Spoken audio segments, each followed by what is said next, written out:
Alors, identité de genre, c'est, je pense plutôt à souffrance.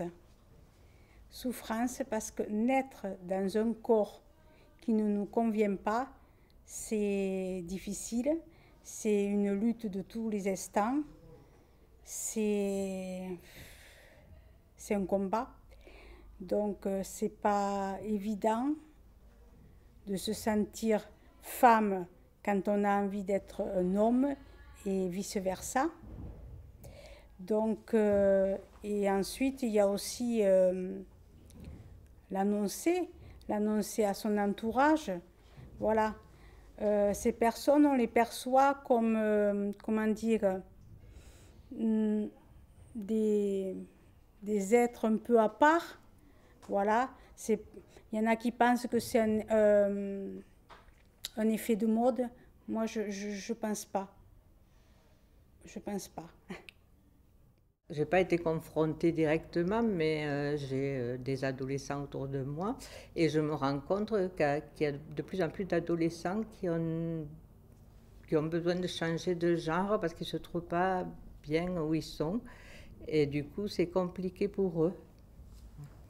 Et des fois c'est difficile de se retrouver, d'avoir ses repères dans ce genre d'histoire, de savoir qui est une fille, qui est un garçon, et du coup c'est compliqué. Oui, ça m'arrive de me tromper, c'est des amis de ma fille, je ne sais jamais si c'est une fille qui va devenir un garçon, si c'est un garçon qui va devenir une fille, alors des fois c'est un peu compliqué. Alors j'ai demandé à ma fille de me faire des photos de ses copains ou copines pour savoir qui est qui, parce que des fois je ne sais plus. Surtout qu'elle a beaucoup d'amis, c'est compliqué, voilà, des fois de se retrouver dans tout ça. Je n'ai rien contre celui qui veut devenir une femme ou une femme qui veut devenir un homme. C'est son choix, il faut le respecter. Il n'y a pas de... Il ne faut pas les brouiller, il faut pas... Non. Il faut les laisser vivre ce qu'ils veulent vivre. C'est l'essentiel. Par message sur cette émission-là, enfin, ce truc Facebook-là, oui. C'est un copain, bon maintenant c'est sa vie. Et ça n'empêche pas qu'on est amis. On restera toujours amis. C'est comme ça. Et puis, il a ses enfants, il est super, quoi. Elle est superbe, maintenant. Et il n'y a rien à dire.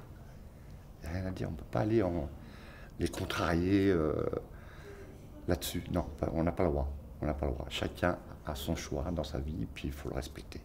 Non, je respecte, je pense, le choix de la personne.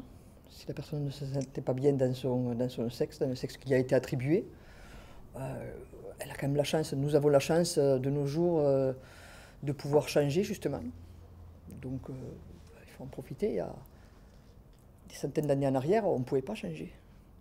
On peut même citer l'exemple de George Sand qui a été obligé de prendre un nom masculin parce qu'à l'époque elle ne pouvait pas justement écrire étant une femme.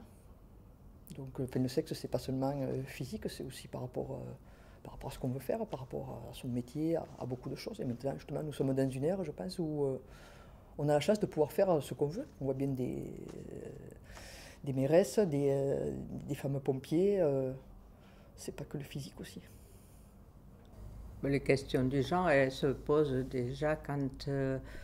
dans l'imaginaire de chacun, par exemple, quand les gens veulent avoir un enfant et que déjà il y a des gens qui veulent plus une fille qu'un garçon, ils se posent cette question. Puis à une époque, on voulait un héritier, on voulait à tout prix un premier enfant mais qu'il soit un garçon.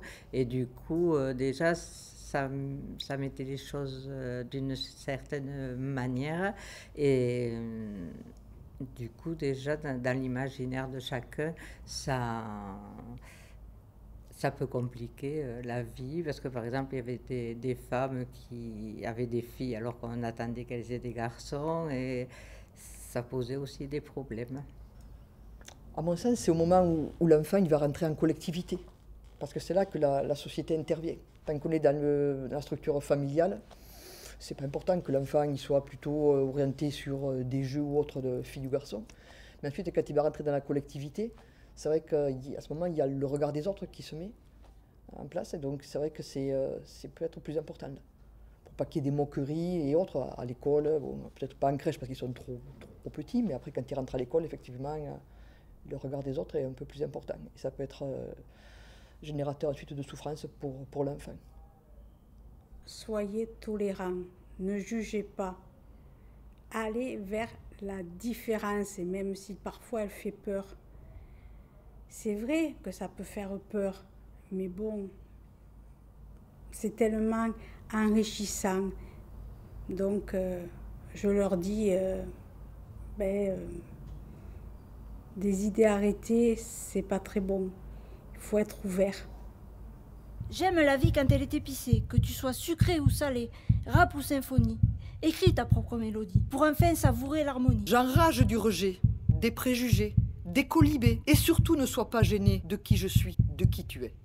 La vérité ne se trouve pas à la surface. La magie de chaque corps est toujours cachée aux regards indiscrets. L'important, c'est vivre ensemble. Le vivre ensemble, c'est bien le genre de la maison.